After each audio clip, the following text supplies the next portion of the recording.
नमस्कार दोस्तों, आप सभी का स्वागत है। आपके अपने YouTube चैनल मानव जीवन में दोस्तों लाइफ में सभी आगे बढ़ना चाहते हैं और लाइफ में आगे बढ़ने के लिए हमें रोज ही कुछ नया सीखना चाहिए और आगे बढ़ना चाहिए। तो चलिए आज की प्रस्तुति शुरू करते हैं। श्री शिवाय नमस्तुभयम। दोस्तों, आप सभी लोग जानते हैं कि 8 नवंबर 2024 यानी शुक्रवार को पड़ रही है कार्तिक महीने की सप्तमी तिथि। और दोस्तों, यह वह सप्तमी तिथि है जो कार्तिक महीने में पड़ने वाली सबसे बड़ी तिथि है, क्योंकि यह शुक्रवार के दिन पड़ रही है और इसका बहुत ही बड़ा और विशेष महत्व होता है। पूज्य गुरुजी ने कहा है कि अगर कभी भी मौका लग जाए और कार्तिक महीने की शुक्रवार सप्तमी तिथि को पड़ जाए तो आप लोगों को 7 दूर्वा वाला उपाय तो अवश्य ही करना चाहिए। इन दोनों का संयोग बहुत कम आता है और इसी के साथ में गुरुजी ने अपनी शिव पुराण कथा में बताया है कि इस दिन आपको 7 दूर्वा वाला उपाय तो आपको अवश्य ही करना चाहिए, क्योंकि ऐसा दिन पूरे साल में सिर्फ एक ही बार आता है। और दोस्तों, आप सभी लोग जानते हो कि शुक्रवार सप्तमी तिथि का अगर सबसे बड़ा कोई उपाय है तो 7 दूर्वा वाला उपाय है। तो दोस्तों, इस शुक्रवार सप्तमी तिथि के दिन आप लोगों को इस 7 दूर्वा वाला उपाय को जरूर करना है। बहुत सारे लोग होंगे जिन लोगों ने इस उपाय को ना किया हो, मतलब पूरा साल निकल गया, उन्होंने किसी भी दिन इस 7 दूर्वा वाला उपाय को ना किया हो। पर दोस्तों, आपके पास एक आखिरी मौका बचा हुआ है जो कि 8 नवंबर के दिन है। तो इस दिन आप लोगों को इस वाले उपाय को जरूर कर लेना है।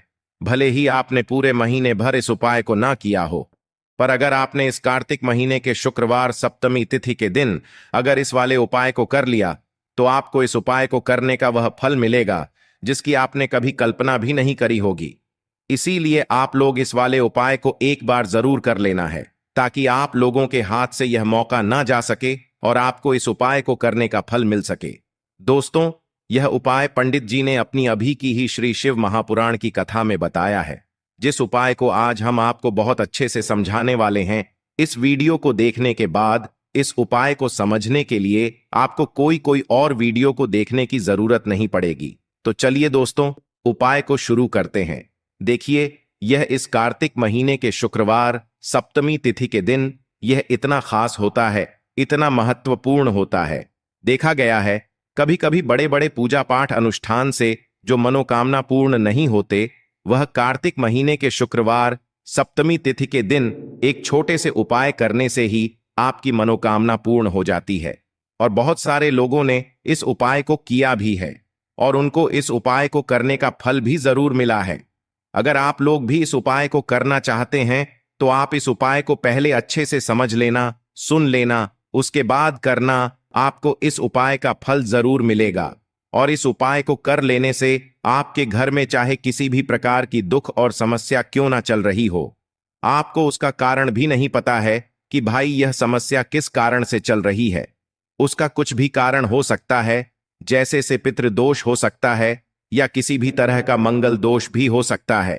तो इस दिन आप लोगों को यह वाला उपाय कर लेना है। यह एक ऐसा उपाय है जिस उपाय को अगर किसी विशेष दिन पर किया जाए तो भाई उस विशेष दिन का जो है वह तो हमें मिलता ही मिलता है, पर हमने उस दिन पर इस उपाय को किया है तो हमें उससे भी बड़ा फल मिलता है और फल बहुत जल्दी मिलता है, क्योंकि आप इस उपाय को बहुत ही बड़े और विशेष दिन पर कर रहे हो।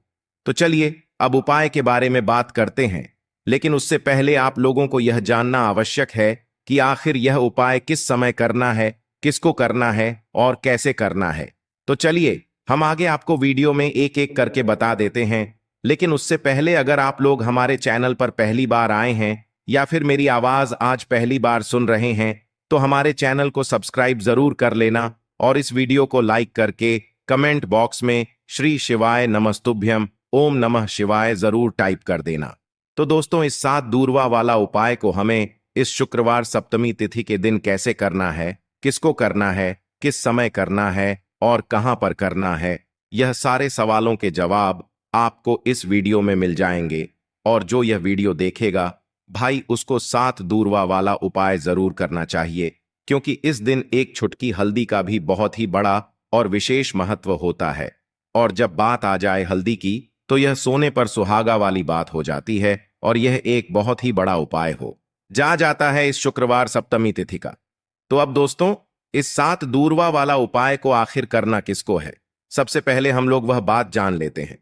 तो देखो, घर की जो बड़ी माताएं बहनें होती हैं, उन माताओं बहनों में से कोई भी एक बड़ी माता बहन इस वाले उपाय को कर सकती है। और दोस्तों, अगर आप चाहें तो अपने घर में से सभी सदस्यों को भी इस उपाय को करवा सकते हैं। अगर किसी व्यक्ति की खुद की कोई मनोकामना है, खुद की कोई दुख और परेशानी है जो कि वह अपने लिए ही करना चाहता है इस वाले उपाय को, तो वह खुद अपने लिए भी कर सकता है। बाकी अगर कोई घर में से ऐसा है जो कि अपने पूरे घर परिवार की सुख और शांति के लिए यह वाला उपाय करना चाहता है, तो भाई वह भी कर सकता है। उसमें भी कोई दिक्कत वाली बात नहीं है। कहने का मतलब यह है कि इस उपाय को हर एक सदस्य भी कर सकता है और पूरे घर परिवार के सदस्य के लिए घर की बड़ी माताओं बहनों में से कोई एक माता बहन भी कर सकती है। माताएं बहनें अगर घर में उपस्थित ना हो या वह यह वाला उपाय ना कर पा रही हो, तो फिर घर का कोई बड़ा सदस्य भी इस 7 दूरवा वाला उपाय को कर सकता है। चाहे फिर वह पुरुष ही क्यों ना हो, उसमें कोई भी दिक्कत वाली बात नहीं है। अब दोस्तों, जो अगला प्रश्न निकल कर आता है वह यह आता है इस उपाय को लेकर कि आखिर इस उपाय को हमें किस समय करना है, सुबह के समय करना है कि शाम के समय करना है। तो देखो, इस वाले उपाय को आप लोग सुबह के समय भी कर सकते हो और शाम के समय प्रदोष काल में भी कर सकते हो। अब अगर आप पूछो कि भाई सबसे उत्तम समय कौन सा रहेगा इस 7 दूरवा वाला उपाय को करने का, तो हम आपसे बस यही कहेंगे कि इस उपाय को आप सुबह के समय करेंगे तो ज्यादा बेहतर होगा। बाकी अगर प्रदोष काल शाम के समय भी करेंगे तो भी अच्छा होगा, उसमें कोई भी दिक्कत वाली बात नहीं है। तो अब दोस्तों, जो अगली सबसे बड़ी और महत्वपूर्ण बात आती है वह यह आती है कि सुबह अगर हम उपाय को करेंगे तो हमें कितने बजे से लेकर कितने बजे तक के बीच में करना है, और शाम के समय प्रदोष काल में करेंगे तो हमें कितने बजे से लेकर कितने बजे के बीच में करना है। तो देखो, सुबह जितनी जल्दी हो सके आप उपाय को करने की कोशिश करना। बाकी अगर किसी कारणवश लेट भी हो जाओ, थोड़ी देर भी हो जाए, तो 10 या 11 बजे तक भी आप उपाय कर लेना, पर 12 बजे से ज्यादा देरी ना हो, ठीक है? इस बात का ध्यान रखना। उसके बाद में दोस्तों, अगर शाम के समय प्रदोष काल की बात करें, प्रदोष काल का जो समय है होता है वो शाम के 6 बजे से शुरू हो जाता है। मतलब शाम के 6 बजे से लेकर 7 बजे के बीच का जो समय होता है, यह समय प्रदोष काल का समय होता है। तो आप इस उपाय को 7 या 8 बजे के बीच में भी कर सकते हो। मतलब शाम के 6 बजे से रात 8 बजे के बीच में आप कभी भी इस वाले उपाय को कर सकते हो, उसमें कोई भी दिक्कत वाली बात नहीं है। तो कार्तिक का महीना ही है जो आपको धन दौलत पुण्य दोनों ही देने वाला है। कार्तिक के महीने में एम तुलसी का पूजन करके, श्री हरि विष्णु से जुड़े हुए कुछ उपाय करके आप अपने जीवन की निर्धनता, धन से जुड़ी समस्याएं, कर्जे से जुड़ी समस्याओं को हमेशा के लिए दूर कर सकते हैं। तो यह वही महीना है जिस माह में भगवान विष्णु योग निद्रा से जागते हैं। भगवान विष्णु को तुलसी अति प्रिय है, इसलिए उनकी पूजा में भी विशेष रूप से हम तुलसी का उपयोग करते हैं। और बिना तुलसी दल के, बिना तुलसी मैया के श्री हरि विष्णु की पूजा और उनका भोग दोनों ही अधूरे होते हैं। इसीलिए कार्तिक के महीने में ऐसा उपाय आपको बताने वाले हैं जिसे करने से श्री हरि विष्णु की असीम कृपा आपको मिलेगी और मां तुलसी से ऐसा आशीर्वाद मिलेगा, जीवन का हर दुख, हर कष्ट, गरीबी, निर्धनता, कर्जे से जुड़ी समस्याएं, सब कुछ ही आपके जीवन से दूर हो जाएगा और सुख, समृद्धि, धन, वैभव, ऐश्वर्य सब कुछ आपको अपने जीवन में आसानी से मिलने लगेगा। तो चलिए बात कर लेते हैं कि कौन सा उपाय है, तुलसी के पौधे में कौन सी चीज आपको रखनी है और इस उपाय को किस समय करना है। देखिए, सबसे पहले तो आपको बता दें कि अगर आपके घर में तुलसी का पौधा नहीं है तो कार्तिक के महीने में एक तुलसी का पौधा अपने घर में लाकर जरूर लगाएं, क्योंकि कार्तिक के महीने में जो लोग अपने घर में तुलसी जी का पौधा लाकर लगाते हैं, मां तुलसी का पूजन करते हैं, कभी भी मां तुलसी उनके घर में निर्धनता नहीं रुकने देती है। हमेशा उनके घर में धन की वृद्धि होती है, धन की वर्षा होती है। तो जरूर से तुलसी का पौधा आप कार्तिक के महीने में अपने घर जरूर लेकर आएं और अच्छे से आपको मां तुलसी का पूजन करना है। मां तुलसी के पौधे की देखभाल करनी है। और वह कौन सी चीज है जो आपको तुलसी के पौधे में कार्तिक के महीने 8 नवंबर शुक्रवार सप्तमी तिथि में रखना है, और कैसे यह चीज रखते ही रातों रात आपके जीवन में चमत्कार होगा और आपके भाग्य का भी आपको साथ मिलेगा। तो इस उपाय को करने के लिए आपको दो चीजों की आवश्यकता होगी। सबसे पहले है दूर्वा। दूर्वा आप जानते हो, जो कि भगवान गणेश जी को समर्पित होती है।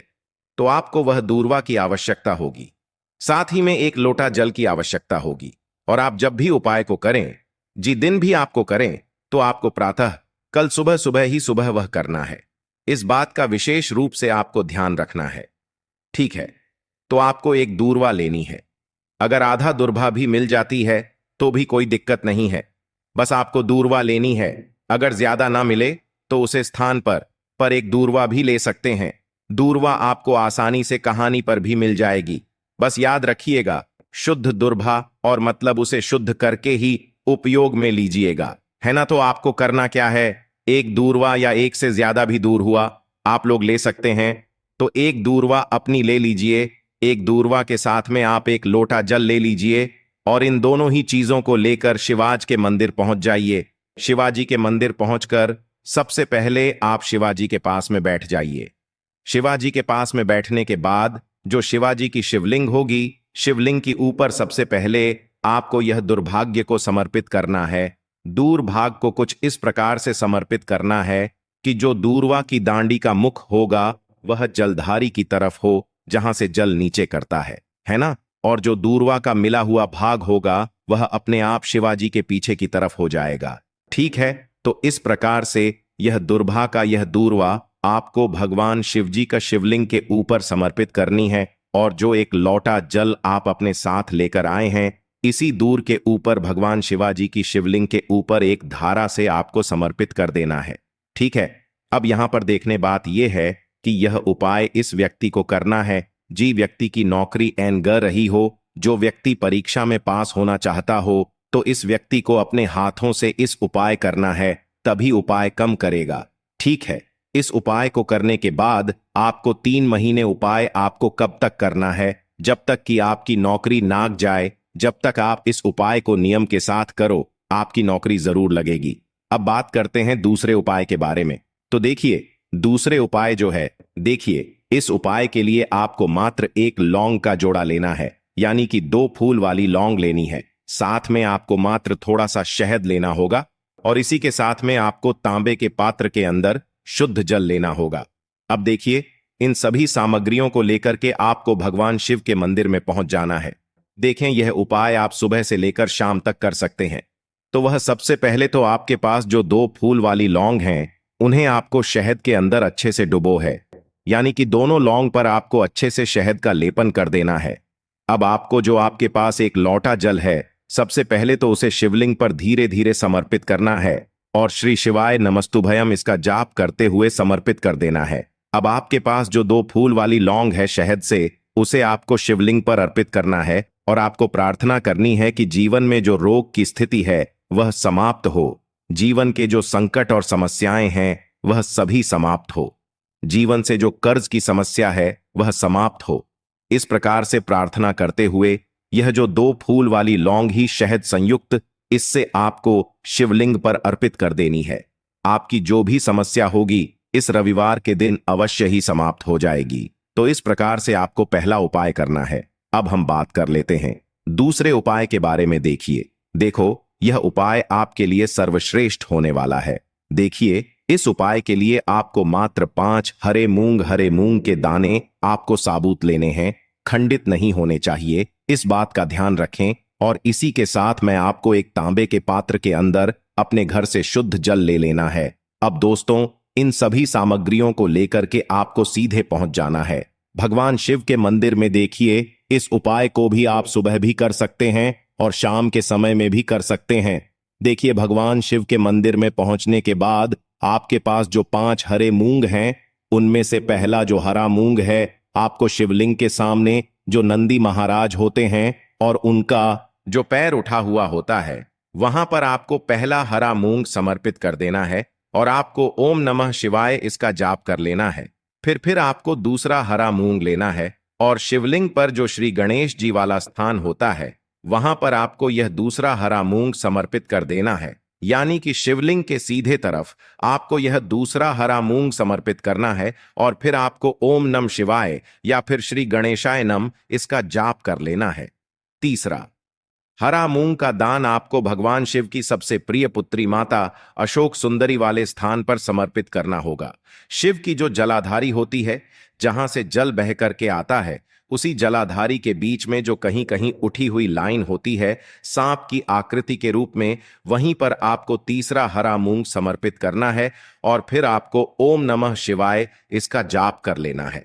अब दोस्तों, चौथा, जो हरा मूंग है उसे आपको भगवान कार्तिकेय जी का जो स्थान होता है शिवलिंग पर, वहां पर आपको यह चौथा हरा मूंग का दाना समर्पित कर देना है और आपको ओम नमः शिवाय इसका जाप कर लेना है। अब दोस्तों, आपके पास जो पांचवा और अंतिम हरा मूंग बचा हुआ है, उससे आपको उससे जल के पात्र के अंदर डाल देना है और इस हरे मूंग से युक्त जल से आपको भगवान शिव के शिवलिंग का अभिषेक कर देना है।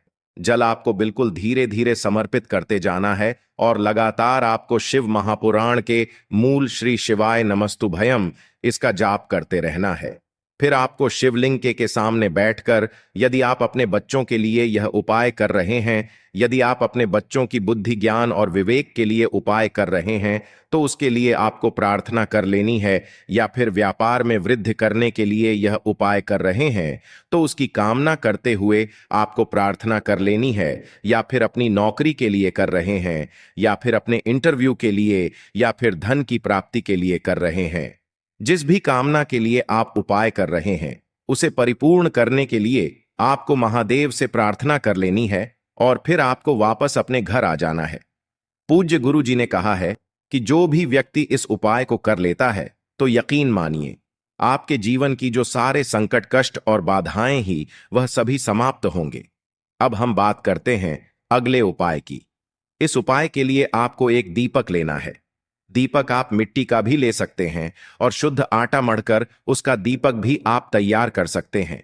दीपक के अंदर गोल बाती का प्रयोग करना है और दीपक के अंदर आपको शुद्ध घी का प्रयोग करना है। इसी के साथ में आपको मात्र एक फूल वाली लौंग लेनी होगी। अब यह एक दीपक और एक फूल वाली लौंग लेकर के सीधा आपको पहुंचना होगा बरगद के वृक्ष के वहां पर।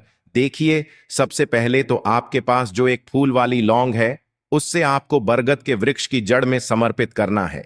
देखिए, अगर आपके जीवन में कोई भी बड़ा संकट आने वाला है, कोई भी बड़ा कष्ट आने वाला है, तो वह इस उपाय के माध्यम से दूर होने वाला है। महादेव की विशेष कृपा रहेगी कि जो भी संकट आपके जीवन में आने वाला होगा वह भी दूर हो जाएगा।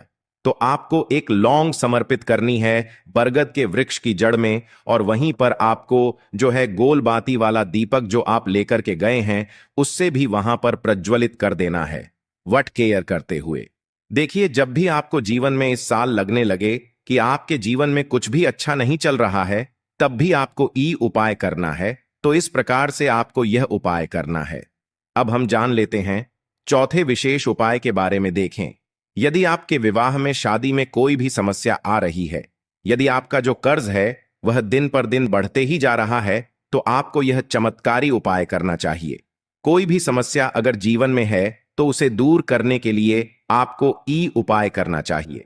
मंगल दोष से जुड़ी हुई समस्या भी है, तब भी आपको यह उपाय करना चाहिए।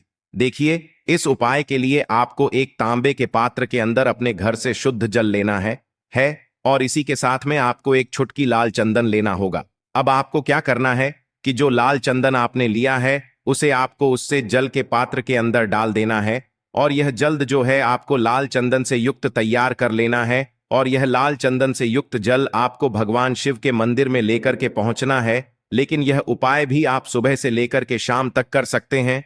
अब दोस्तों, यह जो लाल चंदन से युक्त जल है, इससे आपको भगवान शिव के शिवलिंग पर धीरे धीरे अर्पित कर देना है और आपको लगातार श्री शिवाय नमस्तुभ्यम इसका जाप करते रहना है। देखिए, यदि आपके जीवन में विवाह से जुद्ध समस्या चल रही है, तो आपको मंगलेश्वर महादेव का स्मरण करना है और जीवन में अधिक कर्ज की समस्या है तो आपको आरण मुक्तेश्वर महादेव का स्मरण करना है। देखना, एक दिन आपकी सब तरह की समस्या जल्दी ही समाप्त हो जाएगी। तो इस प्रकार से आपको यह चौथा उपाय करना है। तो दोस्तों, आज के इस वीडियो में हमने आपको 5 महा उपाय बताए हैं। जो भी आपको आसान लगे वह आप कर सकते हैं। आज के लिए बस इतना ही इस वीडियो में दी गई जानकारी। अगर आपको अच्छी लगी हो तो प्लीज हमारे चैनल मानव जीवन को सब्सक्राइब करें, लाइक करें और हमारे वीडियो में अंत तक बने रहने के लिए धन्यवाद।